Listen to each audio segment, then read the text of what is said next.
Hey guys, Ronan back. Today we're going to be doing another Ghost in the Shell reaction, and we're on episode 22. A lot of stuff happened in the last episode. Kuze tried to buy some plutonium, and it wasn't really plutonium. Bought a bunch of lead. Section 9 kind of came up short too in regards to apprehending him, and they just couldn't quite catch up to Kuze. So it didn't really seem like anybody really won, you know, other than maybe Goda just kind of chilling on the side, trying to still set some stuff up. So we'll see what where everybody's at with this episode, I guess. So we're just gonna go ahead and get into it. Guys, if you want to, my Patreon is gonna be 3 episodes ahead of YouTube drops, so feel free to jump on that if you want. And we also have a Discord server. Feel free to jump on that too and have a chat with everybody. So we're just gonna go ahead and get on into this. It's amazing, even after 22 episodes of listening to this, you can still get down to it. That's when you know you got a good song. If you can listen to it 22 times and you're still into it.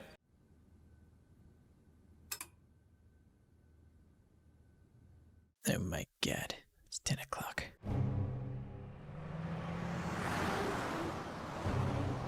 All right, we got lots of military, I think. 5 days ago, a mass evacuation began with the discovery of an unexploded bomb planted in a subway construction site. Some parties are speculating that this may be another act of refugee terrorism. Huh, crazy. Could it be a fake bomb since we don't have plutonium? It's a fact that the ship Kuze was aboard sank off the coast of Dejima. We're still not certain whether or not it was carrying any plutonium. I don't really have much of a memory of this episode at all. Any clue what's wrong with the Major? Didn't I report that she's been acting weird ever since she dove Kuze's cyberbrain back in Dejima? I'm going to negotiate with the Prime Minister and request authorization to investigate the CIS. There's a lot going on here. So there could be a bomb. If we aren't careful and don't play our cards right in this, Chief, that Section 9 is going to take the heat again. That's why I got authorization for our people to get involved at the scene. Say, Major, after all this, why do you think the refugees are being so tight-lipped? That was pretty smooth, actually. She caught him staring and just instantly kind of brought up a conversation. It's true that we're all here because we're drawn to you by your exceptional talent, but we're not so dependent on you that we aren't able to back you up. Yeah, there's definitely something up with her and everybody notices it. As I had written in my report to you, it's very improbable that refugees actually obtained some plutonium. Based on intelligence recently gathered from the Russian authorities, the government is now operating under the assumption that plutonium has already been brought into Dejima. She must be getting some sort of pressure elsewhere. If only this had been brought to my attention sooner. Public Security Section 9 was my final trump card. She's definitely smart to have them like close to her like that. There could be some complications with that, sure, but she definitely doesn't seem like someone that like wants this to happen either. Really, it doesn't seem like anybody wants that except for the CIS. Mind if I ask what it is you want to do here? Actually, that suit over there is who my business is with. That being? Thanks to you and all your bullshit, we're this close to being put out of commission. But I have a handful of questions I want to ask you. If you must. Bato just straight up calls him out. Pretty far from holding back from each other now. To Kaya Buki with love. A unique way to express one's love. I heard they used to write stuff like this on the nose cones of bombs like Fat Man or on Tomahawk missiles. Bingo. But they must not have had the time and technology to make this thing nuclear. You mean they were only able to make a plutonium bomb? I'm not familiar with the difference between a plutonium bomb and a nuclear bomb. Wait a minute. There's something on the back cover, too. You really are with public security. Yeah, and I was in the Army during the war. But back then, my specialty, of course, was planting these things. Man, that's got to be a crazy job to work with bombs, whether you're defusing or planting them. I would assume you'd have to have experience with both or be trained in both to like fully understand the ins and outs of a bomb. The fabrication of a mediator who will give rise to copycats. And in that world of heroic fantasy, oblivious to anyone, there was a megalomaniac who had a growing hunger for his 15 minutes of fame. My, what a fascinating story. Sneaky son of a bitch. It's a mock-up of an implosion-type nuke.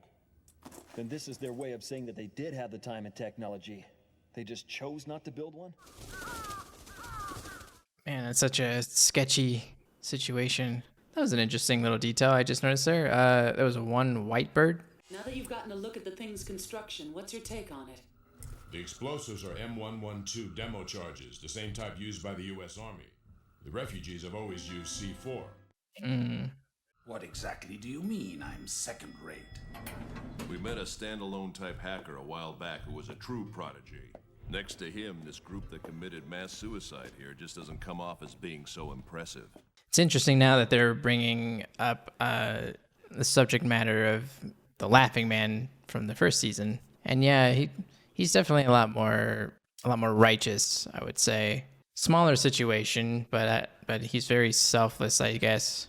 Kuze has had to go through some shit, for sure. You'll never win people over by forcing your personal beliefs on them. It doesn't matter if your intentions are good or bad. But I suppose Kuze may not be the right person to compare if in this case we're talking about Goda. And there's one more thing, the most important element of all. It's the one that you have to have. Luck is the only factor that you can't do without. Geniuses and heroes are pretty much dependent on a third party's point of view. And it's the substance of that response that will either lift the hero to great heights or send him crashing to the ground. Yeah, it's like Goda is like trying his hand out at doing something on this scale, whereas he's now having a conversation with people that have dealt with other people that have already done that. And in a way, I guess, succeeded in doing that. So I think Goda likes to definitely like have his ego stroked, and so that's what's so intriguing for Goda to have this conversation with Bato. His behavior was completely opposite of that shown by the other individual 11, so that must be your X factor coming into play. Yeah, Kuze is definitely the X factor. Was he going to play along with his producer's plan and actually try using a bluff to declare war? Right now he's keeping his mouth shut about it, and the refugees are being quiet because he's looking for something that'll let him turn the tables. Or, on the contrary, maybe by keeping quiet, isn't it really Kuze who's drawn a trump card, and he can control the situation? Yeah, so now that Kuze doesn't have plutonium, and Goda essentially planted the bomb, and that's not something Kuze would have done, and Kuze's not owning up to it either. They're not claiming responsibility. Because I don't think that's even what Kuze would have wanted to do with it. He just wanted to have it just so that Dejima could start a conversation, essentially, and be taken seriously. Look at that dude looking all badass. Because it's just uncharacteristic of Kuze plant a bomb like this. Because they've never used those sort of methods. If this plutonium matches that which we collected at the Shinjuku nuclear plant, it'll prove that the CIS is behind this incident. Oh, very smart. I doubt there'll be another outbreak, but we still don't know what the final trigger is for the virus. Well, if I were the culprit, the factor I would probably use is virginity. They'd have been virgins prior to getting their prosthetic bodies. What the hell? That goes beyond the limits of being perverse. Perverse? Well, if you must know, I myself am a virgin. Shocker there. That's interesting, though. I never really thought of that. Now, if you'll excuse me.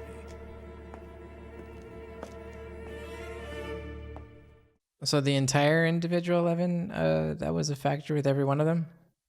Okay, so because we figured it was triggering because they all had like the full, all the essays into one, because that was a trigger, right? So did Goda add another layer of what needed to be a thing? Or because they said like what's the final trigger, are they still referring to, because like I feel like Bato is just bringing that up, like just playing dumb and just being like, yeah, we don't know what it is, and even though they kind of do, because they forced it to trigger that in that one episode. So is that like an additional parameter that needed to be in place?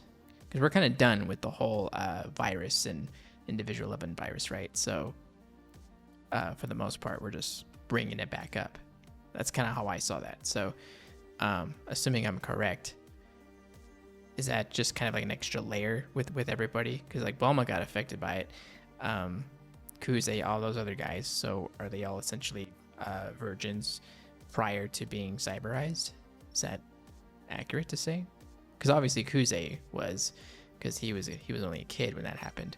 But we only know so much about all the other individual 11 people. But then there was like that guy from the Sunflower Society, right? Didn't he get infected? interesting that would be like an extra parameter, but I guess that would be like another way of Goda putting a piece of himself in the situation, just it like relates to him in some way, kind of like, you know, someone who writes a story probably picks a character to put some of their own characteristics inside of that character. I can kind of see that with Goda, you know, manufacturing this whole situation and be like, okay, well, since I'm also this, we're gonna need everybody else to be like that too, to kind of personalize the situation for himself. So that's kind of interesting. I don't know, like what the you know, the overall meaning of that really means, or if it's like a super important piece of the puzzle, but it's definitely an interesting extra piece of information. But that's good. We got the plutonium, right? And all we got to do is link it back to where we got it from, and then we can link Goda to all that.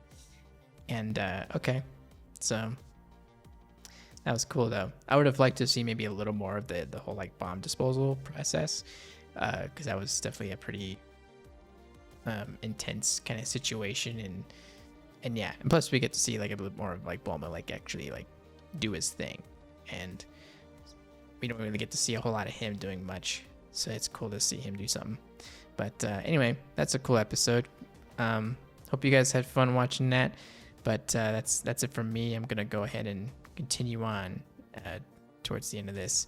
So, but I'll see you guys next time.